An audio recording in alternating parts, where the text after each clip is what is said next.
Welcome back, everybody. You are still viewing the Now Morning Show right here on TTT. Good morning to all our listeners on Talk City 91.1 FM, and of course, all our wonderful viewers wherever you are in the world, viewing us from the Now Morning Show Facebook page.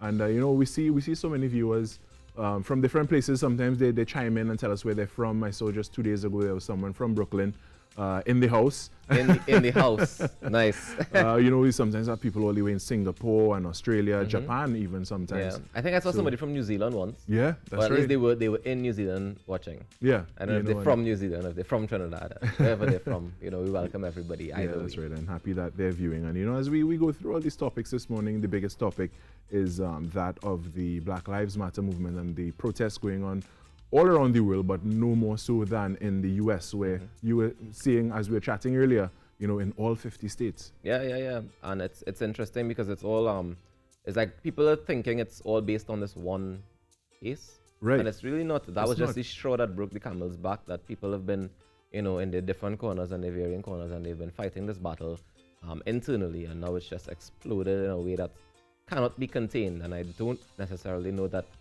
the powers that be are handling it the right way, but right. I mean, that's the decision that they chose to make, and I think they're gonna learn. Yeah, they're gonna learn. Well, in this case, it may well be the hard way.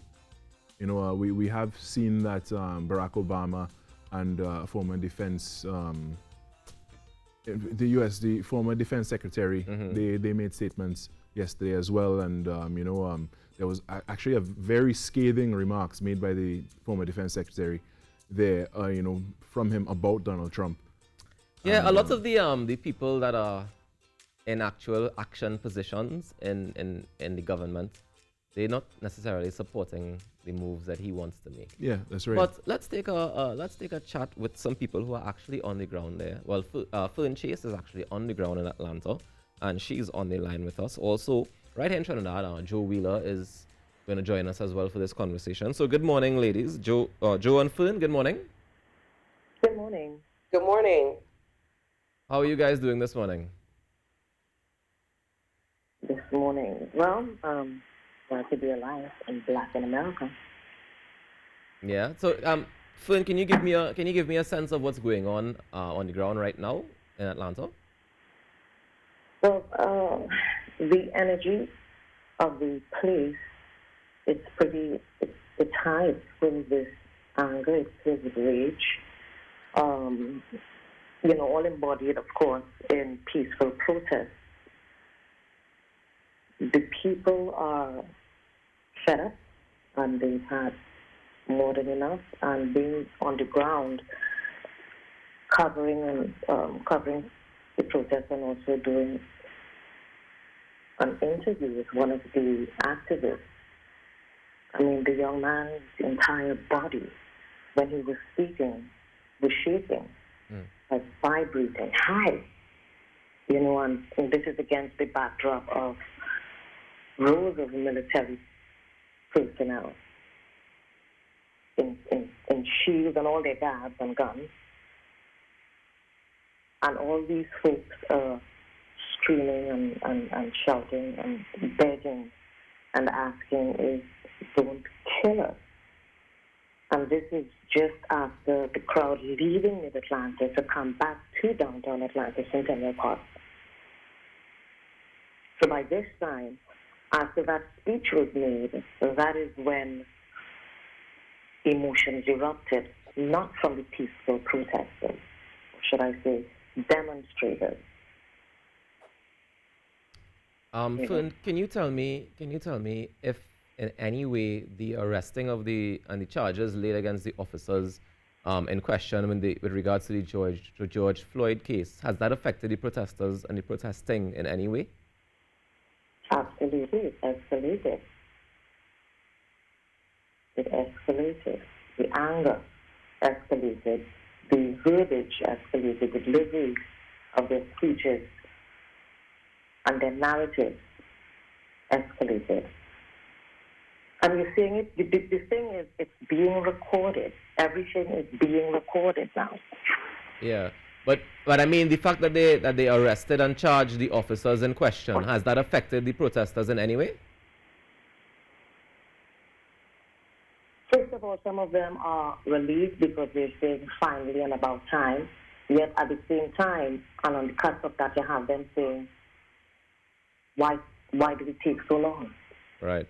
And Why did it take so long? You know, I was up this morning with a colleague and a dear friend of mine, and a fellow train as well. He's going to be at the funeral service today. And he was basically saying they've changed policies there. They've literally cleaned house. So that was one of the steps forward. One of. However, at the end of the day, look at what we still have. And Joe, I'd like you to chime in as well, Joe Wheeler.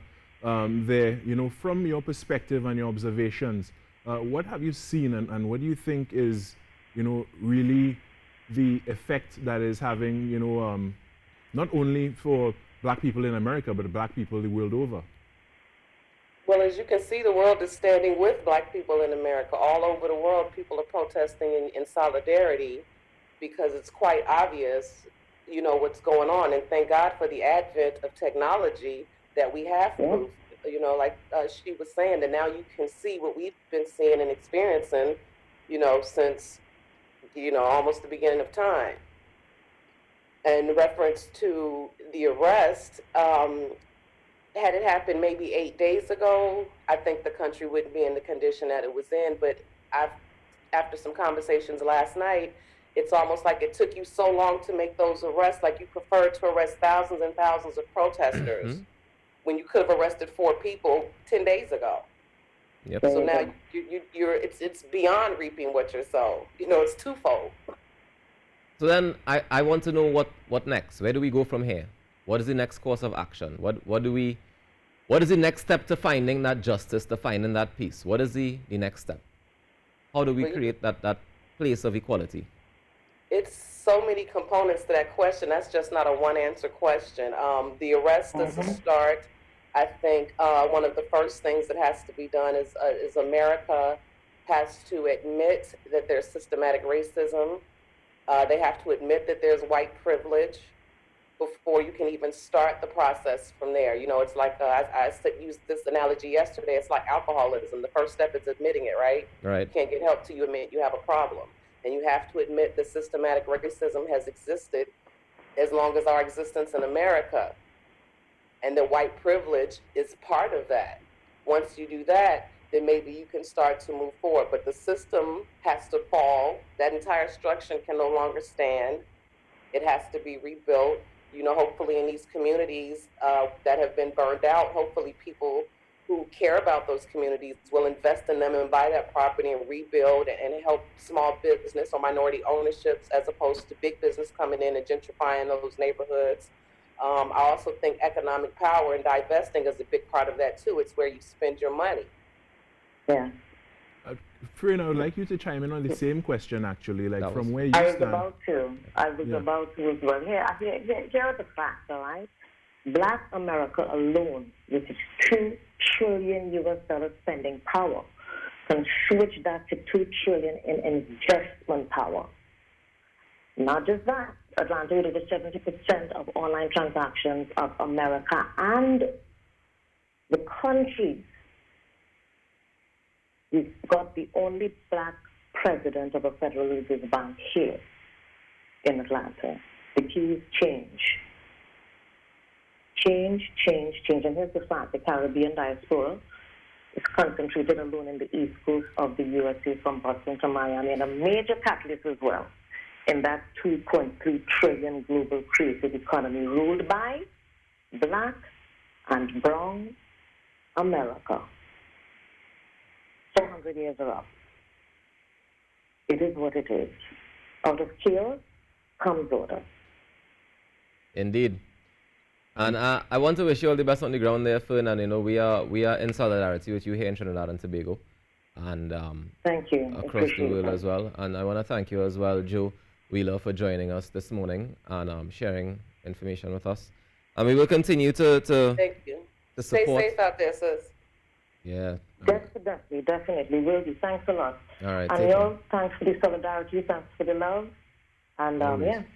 All right. Always. Take care. Thank you so much. Thank you for the time. Have a good day. You as too. well. Take care. Yeah. All right, so that was Joe Wheeler and Fern Chase joining us this morning discussing the pressing issue of Black Lives Matter and we continue the discourse on Yeah. that Black Lives Matter topic. And you what is hear the transpiring right passion now. in Fern's voice when she's. I think he hears in both their voices. Yeah, but Fern sounds tired, like she's been out.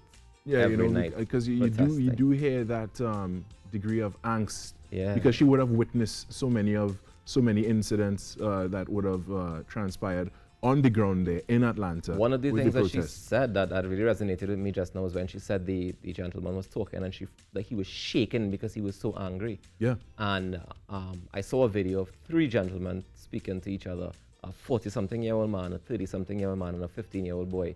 And it's generations of that anger and that angst. And the older guys were telling the young fella, what we did, it's clearly not working. So you have to find, your generation have to find a next way. Find another way to rebuild the system. Yeah. Or something. You know what? Let's take a quick break. And we'll come back with so much more right here on the Now Morning Show. This is TTT. Keep it locked.